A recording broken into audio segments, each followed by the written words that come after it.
आज यूं ही बाहर जाने का प्लान बन गया।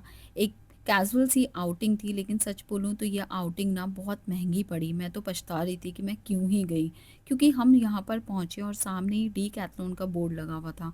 उसको देखते ही कुछ ने तो ज़िद पकड़ ली कि मैं आज अपने स्केट्स यहीं से लेकर जाऊँगा, और बिना स्केट्स लिए तो मैं घर बिल्कुल जाने वाला ही नहीं हूँ। हमने इसको बहुत कन्विंस भी किया, समझाने की भी कोशिश की, लेकिन वो नहीं माना। आखिरकार बच्चों के सामने तो पेरेंट्स को झुकना ही पड़ता है ना। तो हमने उसकी बात मान ली, और मानने के बाद हम उसको लेकर गए डीकैथलॉन। तो डीकैथलॉन में पहुंचते ही वो तो निकल गया अपना स्केट्स का सेक्शन ढूंढने के लिए कि कहाँ पर है मेरे स्केट्स। और मैं और शोना यहाँ पर तब तक पूरा मॉल देखने में लगे हुए थे। पूरे डीकैथलॉन में हम घूम रहे थे, ये चेक कर रहे थे कि क्या यहाँ पर हमारे यूज़ का भी कुछ मिल जाए शायद, क्योंकि लड़कियों को तो होता है ना कि बाहर जाओ और अपने लिए कुछ ना लेकर आए, ऐसा हो सकता है क्या। तो उसी तर्ज पे हम लोग यहाँ पर इधर-उधर देख रहे थे कि शायद कुछ अच्छी चीज़ हमें मिल जाए, जो हम भी अपने लिए यहाँ से ले जाएँ। लेकिन ऐसा ख़ैर नहीं हुआ, हमें यहाँ पे ना कुछ नहीं मिला। फिर हम घूम फिर के वापस जहाँ पर कुश था, उसी के सेक्शन में आ गए। तो यहाँ पर कुश तो अपने स्केट्स में बिज़ी था, तब तक शोना ये स्केट बोर्ड उठाकर ले आई और कहने लगी कि मुझे भी ये चलाकर देखना है। तो वो इसको चला ही रही थी, कर ही रही थी इसके ऊपर प्रैक्टिस। इसको देखकर ना मेरा भी मन करने लगा, और मैं सच बोलूँ तो मैं इसको चलाने की कोशिश कर रही थी, लेकिन अंदर ही अंदर मुझे बहुत डर लगा, और मुझे लगा कहीं मैं गिर गई तो मेरा पोपट हो जाएगा। तो मैंने वो आइडिया वहीं ड्रॉप करके मैं साइड में खड़ी हो गई। उसके बाद यहाँ पे फिर से मैं देखने लगी कि ये स्केट्स में क्या पसंद कर रहा है। तो फाइनली इनको ये ब्लैक कलर के स्केट्स पसंद आए।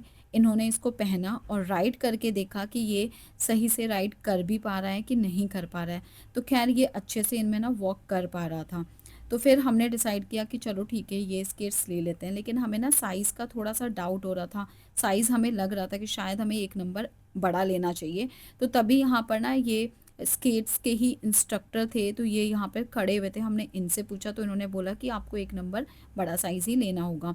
उसके बाद हमने फटाफट से इनकी बिलिंग कराई, और बिलिंग करा के हम यहाँ से निकल लिए, क्योंकि हमें ना अभी जाना था एक बर्थडे पार्टी में। उसके लिए ऑलरेडी हम लोग लेट हो चुके थे।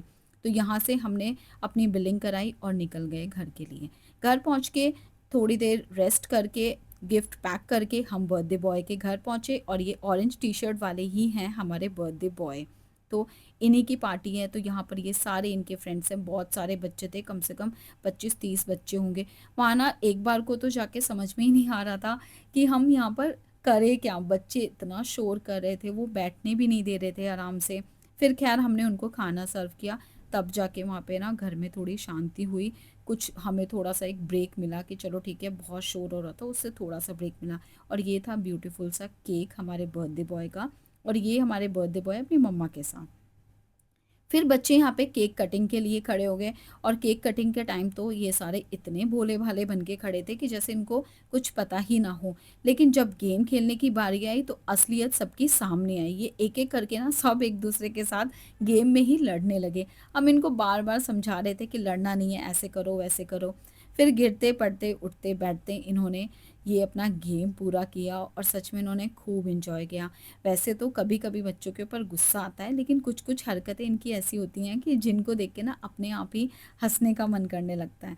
तो यहाँ पे सारे बच्चे डांस कर रहे थे और केक कटिंग का वेट कर रहे थे। तो आज के व्लॉग में इतना ही। अब मिलते हैं नेक्स्ट डे, तब तक के लिए सब